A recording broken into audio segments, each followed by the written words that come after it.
What if you were born in Delhi, India, and your entire destiny is decided by centuries-old castes? What dictates your fate here? You have to survive in a city where air pollution can literally take years off your life. You face a real estate market where a tiny apartment costs 20 million Indian rupees, while average salaries barely cover rent. You navigate a system where your last name can open the heaviest doors or shut them forever. This is Delhi. This is a series of videos where we live a full life from birth to death in different cities across India, experiencing the world through the eyes of different castes. Today, we follow a boy and a girl. Can a relationship survive when ancient traditions clash with modern money? How much does it actually cost to get a decent education here? What happens if you fail the most brutal exams in the country? And how do you buy a home when prices are skyrocketing? You will find out the answers in just a few minutes. Delhi holds a massive population of over 33 million people, packed into a territory of 1,483 square kilometers. The chance of you being born right here is roughly 1 in 240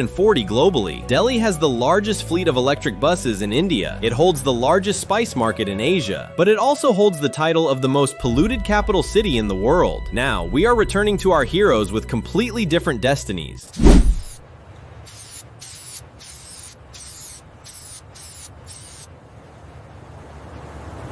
We meet our two heroes. Priya belongs to a middle-class Brahmin family, one of the highest castes, holding a strong social status. Her father works as a government clerk, and her mother is a high school teacher. Rahul comes from the Dalit community, historically positioned at the bottom of the caste system, though his family has reached an average income for their group. His father is a sanitation supervisor for the municipality, and his mother works as a tailor from home.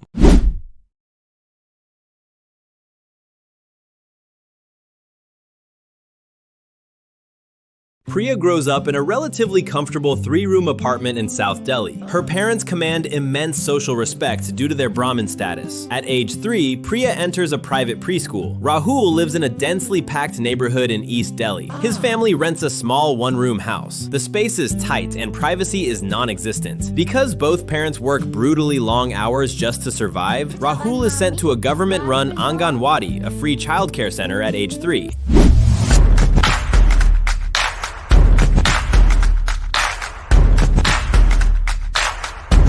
Both kids start first grade at age 6. Delhi is unique because it has heavily invested in fixing its government schools, making them surprisingly better than in many other Indian cities. Priya goes to a reputable private school. Her parents spend around 150,000 Indian currency a year on tuition and supplies. She wakes up at 6 in the morning, takes a private school bus, studies until 2 in the afternoon, and comes home to a hot, nutritious vegetarian thali. Rahul attends a newly renovated Delhi government school. His education is practically free, costing maybe 2,000 rupees a year for basic supplies. He walks to school, eats the free midday meal provided by the state, and finishes at 1. After school, Priya goes to private math and English tutors. Rahul helps his mother arrange clothes for sewing. Entertainment for Priya means visiting large, air-conditioned malls. Rahul plays cricket in narrow, dusty alleys. By 12th grade, they face the board exams. These exams are absolutely ruthless. A single point can define your entire college trajectory, and the mental pressure on Indian teenagers during this time is massive. How do you think such heavy pressure affects young teenagers? Let me know your thoughts in the comments.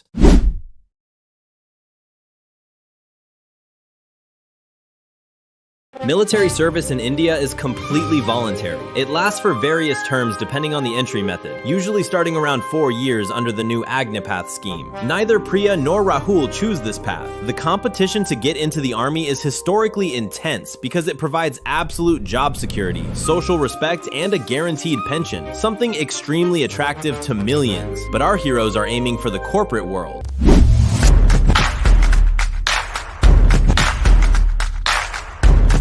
To get into Delhi University, students must pass the deeply competitive Common University Entrance Test. Priya scores high and gets into a top-tier college in North Campus. The fees are subsidized, costing around 20,000 INR a year. Since she lives in Delhi, she stays at home, saving a fortune on rent. Her parents cover her daily transport and food. Rahul gets into a decent government college in South Campus through the reserved quota system for his caste. This affirmative action is a lifeline for lower castes. The pressure from his parents is enormous. He is their only ticket out of poverty. His tuition is heavily discounted to roughly 5,000 rupees annually. To make ends meet, Rahul works grueling night shifts at a call center.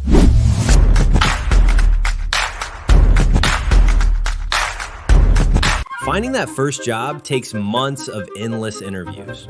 Priya lands a job in a decent IT firm in Gurugram near Delhi. Her starting salary is 45,000 rupees a month. She works the classic Indian corporate schedule, from 9 to 6, but often stays until 8 due to a highly demanding work culture.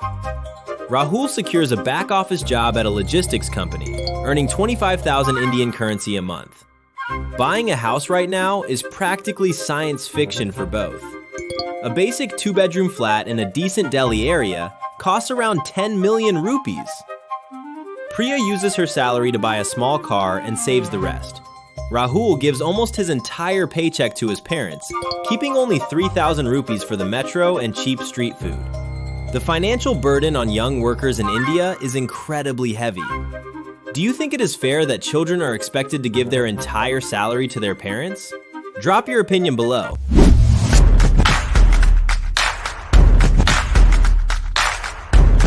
Arranged marriages are still the ultimate standard here. Families look for matching castes, stable income, and good social standing. There are significantly more men than women in India due to historical preferences for male children. This makes the marriage market highly competitive. Showing off your relationship status before marriage is still considered taboo in many conservative circles. Priya gets married at 26. Her parents arrange a match with a Brahmin software engineer. The wedding is a massive, lavish 3-day affair costing her family 2 million rupees. Rahul marries at 28. He marries a girl from his exact same caste. Their wedding is a simple 1-day community event costing roughly 200,000 INR, mostly paid through high-interest loans. They rent a 1-bedroom flat for 10,000 rupees a month. Both couples end up having exactly 2 children, which is the modern average for Delhi. Maternity leave in India legally lasts for 26 weeks for women, but unfortunately, fathers get 0 statutory leave in the private sector.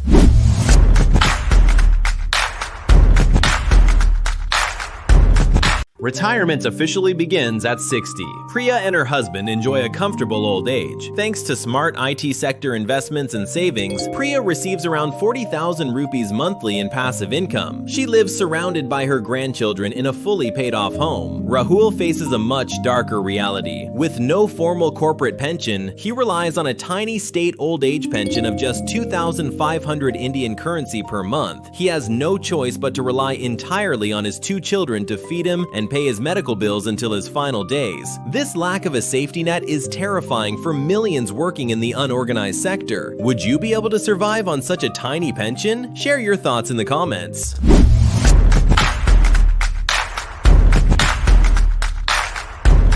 Two lives, one city, totally different realities. Your caste and your starting finances completely script your destiny in this massive metropolis. Whose life would you rather live? The highly pressured but comfortable path, or the relentless, hard-working climb from the bottom?